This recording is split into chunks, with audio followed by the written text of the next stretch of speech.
Welcome in to a brand new edition of the Patriots Hub Podcast. Alex Barth, Matt Dolloff with you from 98.5 The Sports Hub, 98.5thesportshub.com. Coming to you a week after the Patriots made most of their free agency moves here. Recording. I want to give a time in case there's new moves. We have to, change things during the show.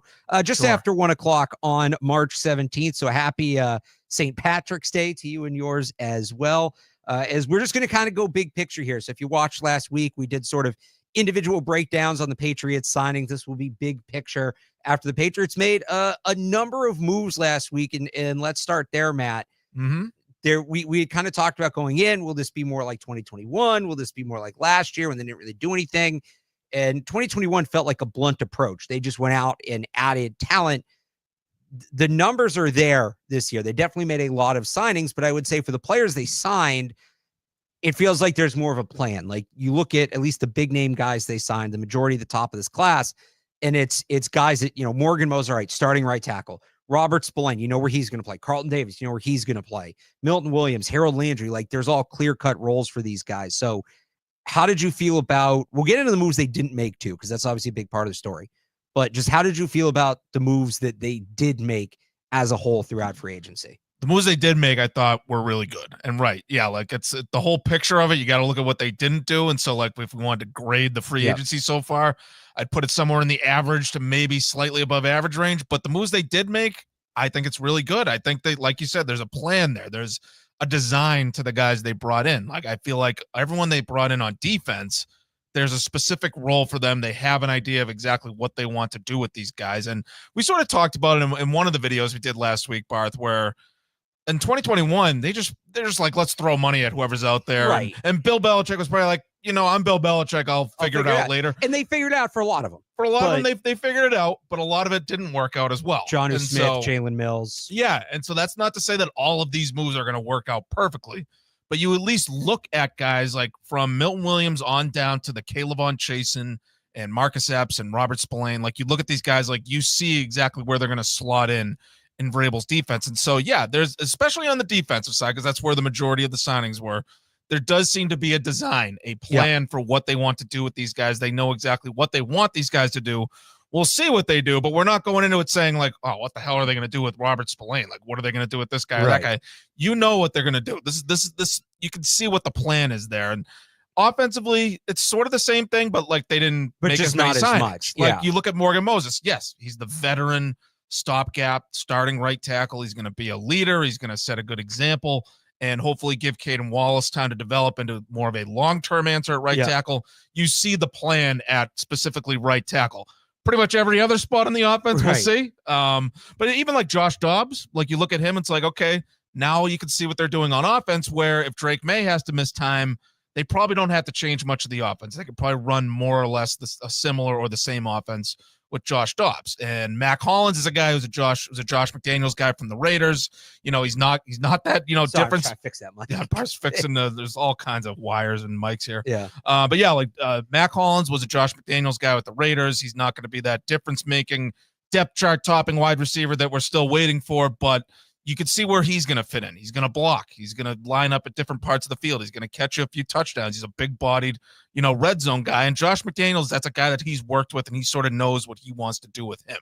And so I think all of these signings, basically, like, you at least see the idea. You see the plan there.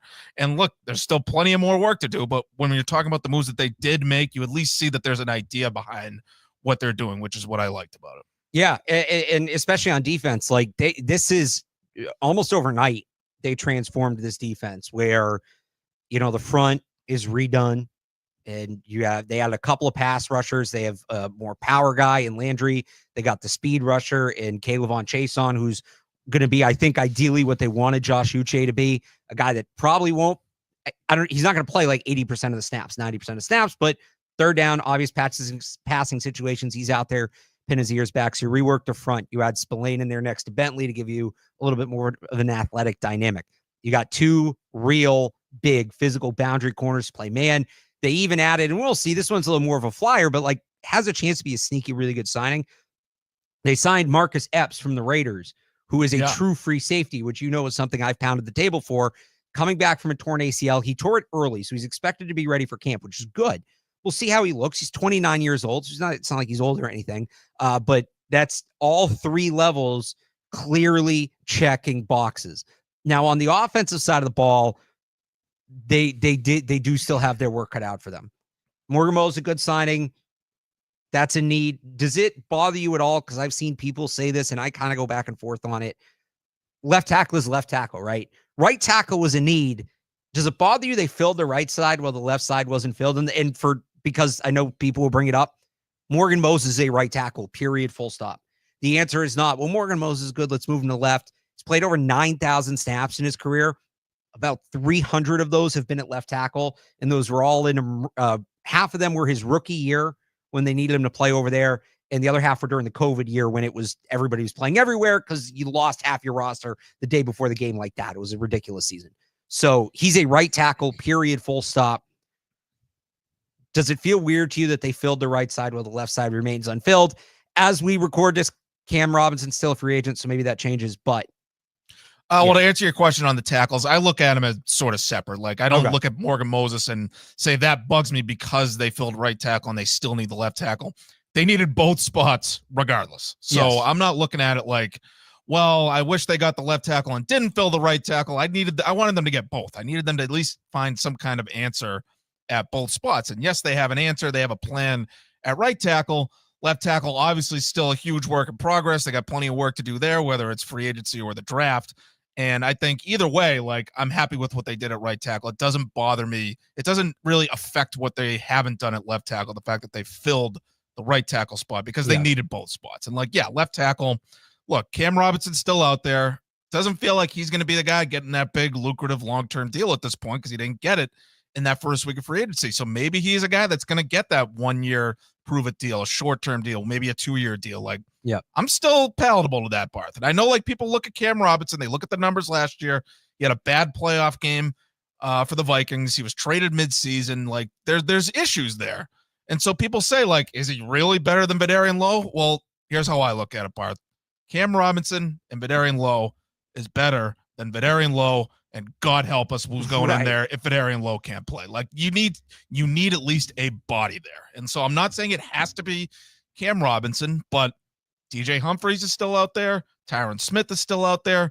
Jedrick Wills is an interesting one because it seems like he has sort of off-field concerns there. He doesn't seem like a culture fit. And he was in Cleveland last year with Vrabel, so Vrabel would know as well as anybody. Exactly. And Joseph Noteboom was on the Rams. He's been more of a right tackle lately, but he's played left tackle before. Garon Christian is a guy who's played left tackle, but he's really bounced around the league. So it's like, I'm not saying any of these guys are going to change the offense, but you do need a body. Like, get at the very least, try to get a Morgan Moses for the left side. Get that veteran sort of stopgap. Yeah. And then you can draft a left tackle, whether it's Will Campbell or whether it's someone on day 2. Like, you can maybe get your Caden Wallace type developmental guy to develop at left tackle, and you don't have to throw him in there right away because you brought in the veteran left tackle. I think they still have options out there, and none of them are perfect, but it's better than what you have right now, which is virtually nothing. So I think Cam Robinson is like a step above those guys you just named. He's not great. He's a 1-year stopgap. I wouldn't give him a long-term deal, but I look at last year, he was playing okay for the Jags before he got traded. And mid-season trade, have to learn a new offense, different system, all of that. Like, I'm allowing myself to kind of write off some of the struggles with Minnesota. I think if Cam Robinson comes in, I was talking to Felger about this the other day in the hall, which he apparently doesn't remember and doesn't believe happened. Felger doesn't remember what happened 5 minutes ago. Cam Robinson, Felger used the term lowercase s suck. As far as starting tackles go, Cam Robinson is not a great starting tackle, but he is a starting caliber tackle. If I were to list the true starting caliber left tackles in the NFL, I would put Cam Robinson on that list. He'd be very near the bottom, but he would be on that list. And Vidarian Lowe is not on that list. Right. Vidarian Lowe is not a guy I would put on that list. The other guys you named, I don't know how many of them I'd put on that list, if any. Like, to me, they're all borderline. I get it. Right. Yep. To me, those guys are coming in to compete with Vidarian Lowe. Now, to your point, which I agree with 100%, I would rather have somebody here competing with Vidarian Lowe. Ideally, it would be a veteran and a rookie, and you'd have 3 people, right? I would rather have that than just running it back with Vidarian Lowe, obviously. Exactly. Yeah. But to me, Cam Robinson is half a step above that. But at this point, the fact he's unsigned and it's such a clear need for them makes me think he's not going to be in the cards. So maybe what you laid out is what's happening in any of those names. Joe Noteboom, I remember he has a ton of versatility. So he's a guy, if I had to go to that list, I'd probably go with him, because if he doesn't beat out Vidarian Lowe, or if things happen, like, he still may help you elsewhere. He may be able to help you elsewhere beyond left tackle. There's value in that. Sure. We also need to bring back the Will Campbell of it all. I am not, I've said this. I whether or not I consider him a tackle, I do still think there's an outside shot he can play tackle. It's an outside shot. Am I comfortable taking that shot at 4? Probably not.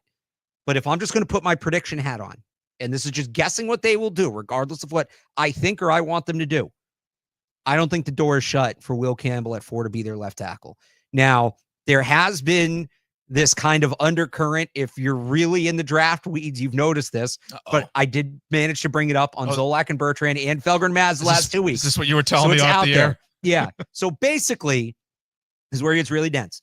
The measurements at the Senior Bowl and Shrine Bowl, which are the all-star games at the end of January, players who measured in there measured in bigger almost across the board than they did at the combine. Just about every tackle, their arm length was 1/4 to 1/2 inch longer at the Senior or Shrine Bowl than it was at the combine. The one exception, for whatever reason, is Armand Membu, who measured in longer at the combine. I don't know what the hell is going on with that, but like, Will Campbell didn't go to either of the showcase games because top 10 picks usually don't do that.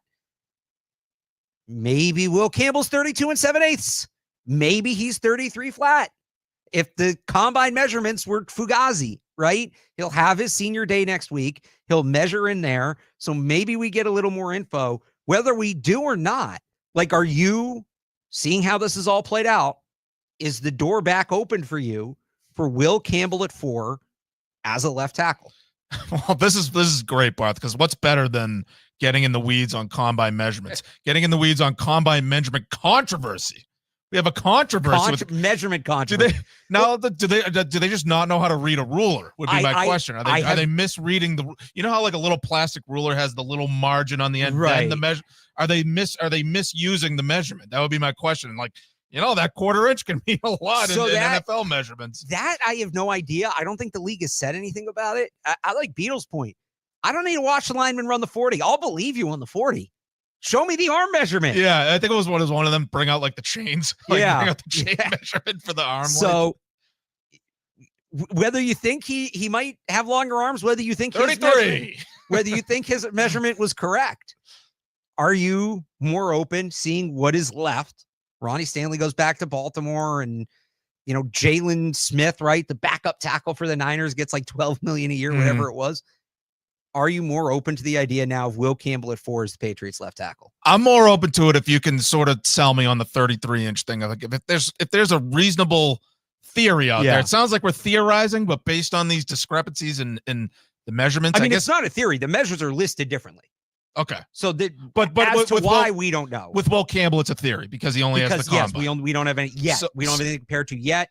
We might have to do like an emergency podcast next Wednesday after his pro day. So in theory, Will Campbell could be 32 7/8, could be just over 33 1/8, 33 even. Over, you might be asking for a little too much. Okay. At might be in the ballpark. 32 7/8. Like, look, I know I've said I have to stick to my guns on the arm length thing. Yeah. Like if he's under 33, I don't feel good about him playing left tackle. And look, the Patriots, like, they know more about football than I ever will, and they apparently feel that he's a tackle no matter what. They didn't even need to see the arm length. Well, remember that report came out before the measurement. That's what I'm worth. But that's the report was they don't even need to see the arm length. We think I think the exact phrasing was arm length be damned. Arm length be damned. To hell with the arm length. That's what they said. And there's the wingspan too, so I don't know if there's a discrepancy with the wingspan. But yeah, like the wingspan's like historically short. Yeah. Look, but that's another one where it wasn't just arm length at the combine. Jalen Milroe's hands, I think, measured in like 1.25 inches bigger at the combine than they did at the Senior Bowl. So everything was a little off.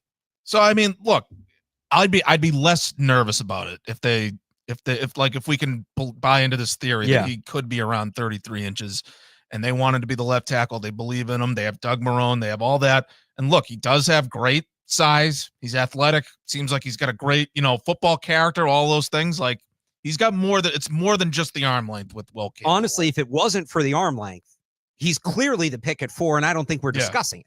Exactly. Like if the quarterbacks weren't even a consideration, like he could be the number 3 pick in the draft. Right. Honestly, yeah. If it wasn't for the arm length, we'd probably be worried about him falling to 4. That's a better way to put it. Right. So like, yeah, maybe I'm overreacting to the over like, an 1/8 of an inch at arm length, and like he's got this whole package where he is going to sort of change the standard when it comes to tackle arm length. So yes, I'd be less scared. But I don't know. I feel like I'm in like the denial stage where like I'm gonna have to get to the acceptance stage. I might have to just accept that Will Campbell's gonna be their guy, and we just have to hope for the best. I'm telling you, I'm not ruling that out. Whether it's right or wrong, I'm not ruling it out as a possibility. That's just me guessing. But just something tells me that he checks all the character boxes for Vrabel and this what they're building. Like personality wise, he fits in seamlessly with what they're building. He plays a premium position. He plays a position of need. It just makes sense. It's 1 + 1 = 2, right? If it walks like a duck and it quacks like a duck, it might be a left tackle. So I think that's kind of where we're at there. Then you have the wide receiver position, which was also not addressed. And there aren't many options left. I'll say this. So they because we haven't done a podcast since last week.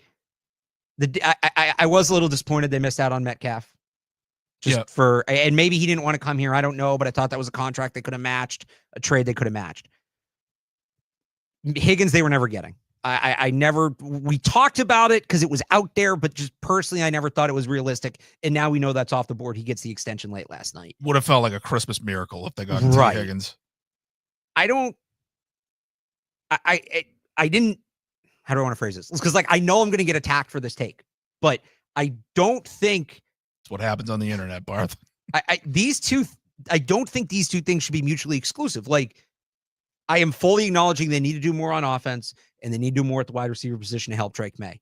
That being said, giving an example because he was kind of the flavor of the week last week after Metcalf got traded, giving a 32-year-old receiver who's played one full season in 8 years, whose numbers have declined noticeably in each of the last 3 years. You're talking about Cooper Kupp. Yes. Now. Okay. Giving that guy a 3-year deal he got $45 million, but remember the reports, they were going to have to pay him more to leave the West Coast. Yeah. So 3 years, what was probably going to be closer to 60, that would not have been a good move for the football team. I've been consistent on this. This is not me walking anything back. Cooper Kupp never interested me. And so this is another one where Stephon Diggs is kind of an interesting option in my mind. Now, he's coming off torn ACL. You're not going to get him till October. He's not going to get to work with Drake May in the spring or in training camp. So that's a lottery ticket. I think it's as good a lottery ticket as anything that's out there. I might have preferred Diggs over Kupp even, but this is another one that they're going to have to address in the draft. So similar, unless you feel differently and there's a free agent wide receiver out there you really like. But well, first on the draft part, which maybe we'll get into it more later in the pod. I feel like we're learning just the harsh reality of the Patriots and just their roster building in general. And you could say this about any team in the league with the receiver and the left tackle spot. It's like you got to get your own guys. You got to get the guys in the draft. Yeah. You can't bank on another team drafting and developing a number 1 receiver for you and then trading him to you. And look, I get it. That just happened with DK Metcalf, but I always thought DK Metcalf was sort of a pipe dream, white whale type of situation. And so I feel like if you might have been setting yourself up for disappointment. I know I was. That's fair. But Vrabel talked about it at the combine. These wide receivers don't reach the market in free agency. They rarely get traded. If you want a top receiver, you're going to have to draft one, knowing that they think that way. And this kind of like we talked about with Will Campbell. Should we be talking more about Tet McMillan at 4? And there's concerns about his size. There's no concerns about his size. There's concerns about speed and athleticism, right? But he is that kind of big body X that Vrabel had some success with in Tennessee. He fits the profile of that receiver you can build an offense around. It's the same thing as Will Campbell. For those of us who start the draft in August, right? Back in August, it was, all right, the Patriots probably going to need a wide receiver, a tackle, So it's going to come down to Will Campbell or Tet McMillan because those are the two best players at those positions. That was back in August. You play the whole season, you go through the whole rigmarole, and then it's, well, Will Campbell's arms are short. Tet McMillan might be slow. Okay, well, Abdul Carter's really good. Hey, Travis Hunter might actually get to 4. We didn't think that would happen. What about Tyler Warren? Oh, now is Armand Membu the guy? Should we be talking about Ashton Genty? And we've come all the way around this circle where we're now back. Like, I feel like there's a real chance that by the time we get to April 20th, or 21st, whatever that Monday is before the draft, we're going to be back to, all right, well, is it Will Campbell or is it Tet McMillan? Like, I think there's a real chance we come back around because they may look at Tet McMillan, who is the best receiver in this draft. I don't think the gap is as wide as, well, so here's what's weird about McMillan. I don't think the gap is as wide between him and Matthew Golden as people initially made it out to be. But I also think you're seeing this thing where we had these generational receiver classes for a few years there, right? Marvin Harrison and Malik Neighbors last year. Yeah. And the cycle kind of started. So Tet McMillan is the 300-something yard game against New Mexico when everybody's eyes start popping. And then you have the draft people kind of giving the reminder that, hey, he's not Harrison or Neighbors as a prospect. He's still good, but he's not that level. And then that got overcorrected into, oh, Tet McMillan actually sucks. And I feel like we've gone too far the other way. He's still good. The weird thing about Tet McMillan is the trend in the league for the last 5 or so years at wide receiver has been, we are going to find athletes and teach them how to play the position. Athleticism has been the premium at that spot.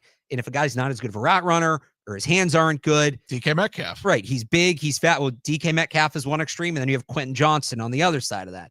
He's big. He's fast. We're just going to teach him how to play the position. Doesn't really matter how technically skilled he is. Tet McMillan is incredibly technically skilled. He has great hands, outstanding catch radius, body control. He's an underrated route runner, especially at the first 2 levels. He can create after the catch. He's slippery with the ball in his hands, but he's not a guy that, like, his RAS score, if he tests, is not going to be good, the relative athletic score. He's not a guy that's going to, blow you away with the testing numbers. So that's so contrary to what the premium has been at the wide receiver position. And I feel like that has somehow gotten translated to bad. But no, I guess that's how it goes with discourse right, these days. But he's just a different mold. It doesn't mean he's good. It doesn't mean he's going to be good, I should say. It doesn't mean he's going to be bad. He's just different. So I guess that's a long way of saying, Dolloff, how do you feel about Tet McMillan? I was going to say, what was the question? Now, look, you can't compare this draft to you can't compare drafts to each other, right? Because 1 year you got the loaded receiver class, and then this year you don't have the loaded receiver class. So look, Tet McMillan this year is a top 10 pick. Look, maybe he's not a top 10 pick last year or next year or whatever, but this year you can't say oh, you can't take him at 4. This year you can. So I just feel like that's just sort of how it works out. And me, but we've talked a million times and just about for the reference, even if we're going to do that, I would have McMillan close wide receiver 4 last year. I would have a Doomsday just ahead of him, but I would put them Barth's tiers. I would put, I'd put him kind of right there. It is a useful exercise comparing drafts if you kind of want to learn where a player's at as a prospect. But to say, well, he wouldn't be a top 10 pick most years, so he shouldn't be a top 10 pick this year. Well, if there's not 10 players worthy of going ahead of him, then yeah, he's a top 10 pick because the guys from those other drafts aren't in this draft. Just trade down. You're not always going to have the option. So that's cross-draft Tet McMillan talk anyway. It's honestly the same argument like Travis Hunter as a wide receiver specifically. Look, is he like Jamar Chase as a wide receiver? Probably not. But this year, you draft him in the top 3 or 4 picks because that's where he ranks among the talents in the draft.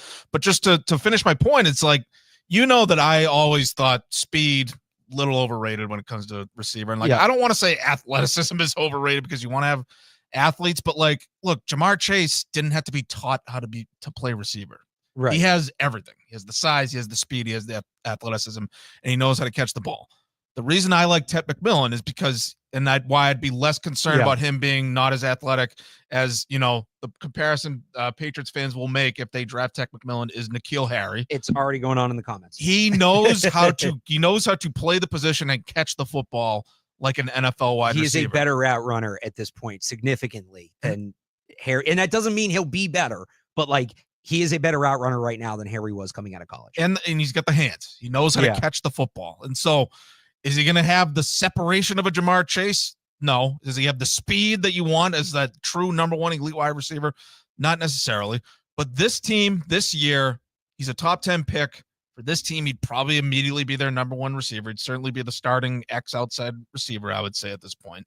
So, yeah, I'm open to the idea of Ted McMillan. Like, in an ideal world, maybe they trade down a few spots and they take him at, 6 or 7 or something like that. But we have a little breaking news here. This is perfect timing. Oh, what's this? I apologize to Ted McMillan for saying earlier he wasn't going to test at the Big 12 Pro Day.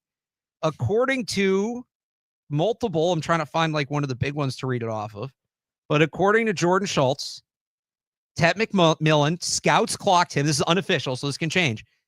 At a 4.48. Ooh. That's not slow. That's good enough for me. Wow. You know who likes that number? Elliot Wolf. That's like right in his range, right? Yeah. In the second round, usually. But yeah. So how about that? I like that. See, we're honestly at the stage of the year. Adjust your take now. We're at the part of the year where Barth is getting all excited about the draft. This is for the folks at home. And I'm like, I have to catch up. I'm going to really start my draft deep dive this week. So I'm sort of acting like a parent with like a young child talking about like his favorite toy, telling you about like this thing about his toy that he's really excited about. You have no idea what the kid's talking about, but you have to be like, wow, that's awesome. I mean, I get what you're saying though with the Ted McMillan. Yeah. The Ted McMillan 40 time. That's better than the way people talk about him. I thought he'd be over 4.5. I thought he was going to be so. There's all like guys will run 40s in high school and they get like the times end up in like the recruiting message boards. Like you don't know. Do you remember what was his name? Jordan, the massive kid from Florida State last year. Jordan. I hang on. Johnny Wilson. So Johnny, he was like massive, right? So there was like a message board rumor last year that he was running in like the 4.3s at that size. He was too big for me. It was outside of my sweet spot. Right. For the sizest. There was like message board posts that in training leading up to this season, Ted McMillan ran a 4.44, which I always felt probably a little fast. But like, would that translate to and it is a pro day 4.48. It's not a combine 4.48. So it's literally, although I don't know, the Big 12 Pro Day is different. It's not a team running it. I mean, do they know how to use the stopwatch? Are they using it the same way? We're getting into the minutiae. Are they using the same stopwatch that they use at the combine? If it's one of your coaches clocking it, he's maybe going to be a little generous. Generally, the pro day measurements are a little more favorable. A little before the foot crosses the line there. Right. Yeah. But that's a great time. All right. I like that. So we get that reaction on the podcast. I'm just trying to see. I want to pull up from the combine. That has him 1, 2, 3, 4, 5, 6, 7, 8, 9, 10, 11, 12, 13. This is great audio. 14, 15, 16, 17.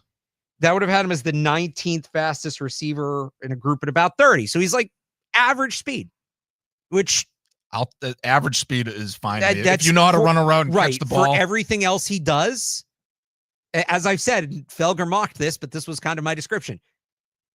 Nobody's going to call him fast, or he's not slow, but nobody's going to call him a burner, right? He's not slow. Not a burner is sort of like a kiss of death, where it's like, okay, so he's slow. That is what they've been saying. Oh well, then he's slow. Like if you don't want to say he's fast, then he's slow. Right. Got to be one or the other. Well, he's average. Can't be in the middle. Can't possibly be in the middle. And that's just for wide receivers. That's not the whole draft. So that is the other 4.4 guys were Sam Brown Jr. from Miami, and I think you like this guy. You watched him a little bit. Alec A.O. Manor from Stanford. Yeah. So he's still up there. He also ran a 4.4. He's 4.48. Just in terms of like prospect rankings, he's I counted still up that there. wrong. McMillan's outside the top 20. Day 2 guy. I am. A.O. Manor, yeah. Okay. So McMillan, I should, what I say, 19, 20, 21, 22, 23, 24, 20. He's actually 26 it's more than 30. It's like 35. I count yourself. Don't quote me on that. So free agent wide receivers. So if we could Tarantino it and go back to the beginning of the wide receiver thing. question. Like, is there anybody else you're looking at, or? Well, here's the thing. There was a caller to the Sports Hub over the weekend. I forget his name. I apologize, but he made a good point. I forget if it was with Gasper Murray. It might have been with you and Cerrone. The way he put it is legitimize the offense. And that wasn't our show. We were getting calls about Hunter Renfrow and trading Drake May for Patrick Mahomes. Oh, okay. Then that was a bleep People show. are getting going early on parade day. So I think it must have been Gasper and Murray that I was listening to, or maybe afternoon show. But yeah, the way the guy put it was, we need to legitimize the offense. And look, is Stephon Diggs or Amari Cooper or Keenan Allen at this point, are they going to transform the offense overnight? No. They're most likely going to be complementary guys. Like Stephon Diggs, a little more proven. He could maybe still be like that true number one to a certain extent and be a good target for Drake May and that whole thing. But you'd have a guy. Like, they're not going to transform the offense overnight, but you'd have a guy. You'd have something that you can sort of hang your hat on. Because otherwise you're looking at Kendrick Bourne, Demario Douglas, Kayshon Boutte, like solid guys, but they're all a bunch of number threes basically. And I think if you bring one of those guys in on a 1-year deal, like I am open to that. Idea. Who are the guys? And then I said Diggs, Amari Cooper, and Keenan Allen. And I know you've been big on Keenan Allen not being sort of a difference maker. I would honestly say like Cooper would be. I think Keenan Allen can be a steadying presence. Yeah. Cooper, I don't think Cooper had like less than 300 yards last year. Oh, really? Yeah. I thought okay. So if I'm remembering correctly. Yeah, he dropped off. I'll pull up the exact number. He dropped off pretty hard. Okay, so maybe not him. Brandon Cooks is another one where I know like he's sort of dropping off too. He had under 300. I'm getting the wires crossed. Oh, the Cooks is the one that dropped off? Cooks, okay. But so I know that he's sort of dropping off, but Cooks I see as a fit. Cooper had 500 last year. Okay, so but Brandon Cooks is another guy I see as sort of a fit where Josh McDaniels has worked with him before. He knows how to work with him, make chunk plays down the field with Drake May. And so I look at him as a guy that would fit well. I'm like, look, they're not going to be the game changer that you want them to be. They're not going to be that true number one that we're still seeking, but still better than what you got. Still a bit of an upgrade. Still a guy where you could sort of legitimize the offense, as that caller put it over the weekend. Like, I'm open to an idea like that, and it's probably just going to be a 1-year deal. And it, like, you can, and that sort of affords you the opportunity to draft a guy and be patient with him and develop him. And like, you don't have to draft Ted McMillan at 4 and immediately install him as your number one outside receiver. I like the idea of bringing in one of those veteran free agents. I don't know how open to it the Patriots are at this point, but maybe they're just being patient. Like, of course, everyone in the league is being patient with these guys, but I like the idea of bringing in those guys on a short-term deal, and then you can develop a guy long-term out of the draft. I'm not against that, but you do have to start running the numbers at some point, just in terms of bodies, right? So Pop Douglas is going to make the team. Mac Hollins is going to make the team. You're going to sign that veteran. You still planning on drafting somebody high? It sounds like, because you want somebody to develop, right? A day two guy. Day two guy. I am okay. Yep. So now you're at 4. And that leaves you with Polk, Baker, Bourne, and Boutte. Those 4 guys for 1, maybe 2 spots. No, they can carry 9 receivers. Now, if you sign Diggs, he's going to be PUP guy. So you do get an extra spot there initially, like they had with Bourne last year. Keep forgetting torn ACL. So he's not going to be ready. Maybe that in some ways is a draw, but I don't think it outweighs the negative, but it is an element there. But like, there's a certain point where you go from building a room to just, well, if we bring 10 guys into camp, there's better odds that one of them work out than if we bring 8 guys into camp. Like, at a certain point, you can't just play the numbers game. You actually have to have a rhyme and reason to it. So, well, no, look, I like what we saw from Kayshon Boutte last year. I still like Kendrick Bourne as sort of that culture guy. But I'm not married to any of these guys. And Polk and Baker, like, who knows if there's anything at this level? Like, I'm okay with going in with 9-10 guys in camp and like see who sort of shakes out there. Like, I don't think they have to hold on to all those guys. We're at the point where I'm okay like remaking the wide receiver room, and if that means they have to bring in a veteran with that like number one receiver sort of pedigree, even if he's not the same player, like, so be it. Like, that's the spot that they're in right now. All right, before we wrap it up here, one more thing I wanted to touch on. Right, we got to pretty much big picture free agency thoughts draft. David Andrews, released by the team last week, came as a bit of a surprise. Let's just start with they got to replace a great football player and a great person. Obviously, we saw at the press conference on Thursday, they have a lot of high character leadership guys. David Andrews, I would say, embodied everything about what made the Patriots great during the time they were great. Center 2 Super Bowls. Is 5th all-time in offensive line starts for the Patriots, which, by the way, the top 5, 2 tackles, 2 guards, and a center. I don't remember the exact order, but it's Bruce Armstrong, Matt Light, Logan Mankins, John Hanna, and David Andrews. That's what perfect. A freaking line. What a freaking line that would be. But remember, Kate missed a year in 2019 with blood clots, came back and played the COVID year when he could have opted out. Yeah, you thought he might have been done at that Yeah. point. He came back and played a few more years. All-time Patriot, get him his red jacket as soon as possible, all of that. So why did they cut him? I don't know. If I had to guess, it would be that, remember, he's coming off that rotator cuff surgery. If you spend the summer with him working with the top offense, you still might not get a gauge because of how limited the physicality is of these practices. You might not get a gauge of whether or not he can actually do it until you get into the season. You get into September, realize he's not good to go. Now you have to throw in somebody who's essentially not prepared, right? Who wasn't working with Drake May. I wonder if they were just like, great player, but it's not worth that risk. It as Robert Kraft talked about, ugly side of the business. Absolutely is. That would be my guess. Now then, why didn't they cut him before free agency started? Right. Why did they do it? Job? The timing of it is the question. Yeah, the timing's really weird. You know, I kind of figured, I thought that it could happen, but I figured it would be early and not a couple days into free agency. But yeah, I'll let you give your thoughts. But just for me, the great Patriot, get him the red jacket. Oh yeah, no, look. He was all-time Patriot, gonna be in the Team Hall of Fame. He exemplified everything you wanted from a leader on the team with his consistency, his toughness, his accountability, all that stuff. And so, great Patriot, you know, all those things, of course. My read on the situation is that he's thinking about whether he's even gonna keep playing, and I think the Patriots didn't want to keep waiting on that decision. There's that side of the uncertainty too. You get to camp and he retires. I think he's still thinking that over, and I think they're saying, okay, well, we can't really wait much longer. We gotta bring in someone, like you said, we gotta bring in someone who's gonna be there at camp and just be ready to go. And so yeah, it's a little weird that they didn't do it a little bit sooner, but I think there's just a sort of a weird thing where he's still, you know, trying to make that final decision of whether he even wants to play or not. And so I think the timing just got weird there. And that's why like it got complicated, and that's why they had to do it at the time they did it.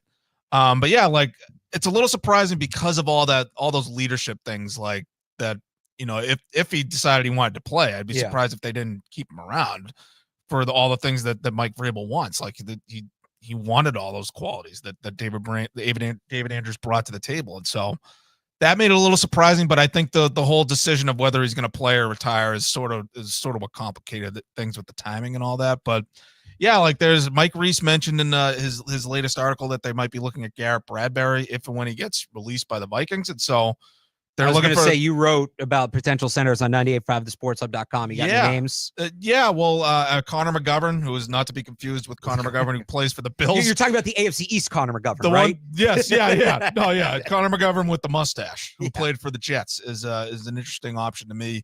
I was hoping for Andre James, but he stayed with the Raiders. That's Josh McDaniels guy. Like I think they're just going to have to they want to bring in a veteran stopgap based on the apparent interest in Bradbury if he becomes a free agent. So it could be a sort of a Morgan Moses, Caden Wallace type situation where you bring in a veteran stopgap and you develop a guy from the draft. And again, why couldn't David Andrews be the veteran? I think that's probably because he's not even sure if he's going to come back at all. So I feel like they needed to move on. And so, yeah, hopefully they'll bring in a veteran like Bradbury, someone like that, and draft someone. And so you have that situation where you have a veteran and a kid and they're sort of competing and you can develop the kid. You don't have to rush him in there. Like that's what I'm hoping goes on with that. With the center situation, ideally David Andrews would have kept playing, but who knows if he's even going to keep doing that. That's the question. I'll just give you one name from the draft. I don't mind if they use like a semi-high pick, like a top 100 pick here. Let's keep the Georgia pipeline going. Jared Wilson, from Georgia, only has 1 year as a starter, so he's going to fall a little bit. But there's a lot to like in that 1 year. A little undersized, but so is Andrews. But always looking for work. High motor player. Snaps are clean. He's more powerful than you would think at his size, and he can pull and get out in space and stuff. So he's one of the top centers in this draft. I don't think he's going to be the first center off the board, but he'll be a top 100 pick within the first 3 to 4 centers to go. And I liked Ben Brown last year, by the way. I'm just not sure I like him as a full-time starter. If it's a competition, like absolutely letting Ben Brown compete, but I don't know that I'm handing him the job without question. Yeah. Right. And they just signed Wes Schweitzer too, but he's more of a guard. I think he's a guard. Yeah. If it's Ben Brown, Bradbury, and a rookie, that's a solid. That's a good mix. Then, if they can't find a starting center out of that, right. Then honestly, I think Cole Strange is going to be. I don't think Cole Strange is in the mix at guard. I think he's going to be center just based on McDaniel's scheme. True. Yeah. Who knows where that will go? But I think the guard it's Layden Robinson, City So, and then I think you're going to see a draft pick there as well. And I guess Schweitzer, technically he's there, but guy started 13 games since COVID. I don't think that was the tweet from Pelissero. Like, he started 61 games. I had to go back and look, and it was in like 2018 and 2019. Yeah. It goes back a little ways. So that'll do it for us on this episode of the Patriots Hub podcast. Obviously, we'll have more content throughout the week as we get going here. It is full on draft season. Mock Draft 1.0 is up. Positional previews start tomorrow. Dolloff, like you said, you're going to start digging into the draft stuff. Are you going to do I know we're like 2 weeks out, but you usually take a couple weeks on it. You're like combine fits, combine standouts. Well, now I guess I got to look into the discrepancies. I guess you got it. Yeah, that's true. I got to get my own rule. Get that reporter hat on. So we'll have all that coming 98.5. But yeah, that's a yes. Yeah. Okay, we'll have all that coming on 98.5thesportshub.com. Also, the specific off-season site, offseason.98.5thesportshub.com. Check that out. We'll have a big board up there as well. And as always, you can find this podcast on YouTube, on the Sports Hub YouTube page. You can subscribe right to the podcast. You just get this show sent to you. And also the audio version, wherever you get your podcast, Patriots Hub Podcast. So until the next one, for Matt Dolloff, I'm Alex Barth. Thanks for tuning in, and we will talk to you next time.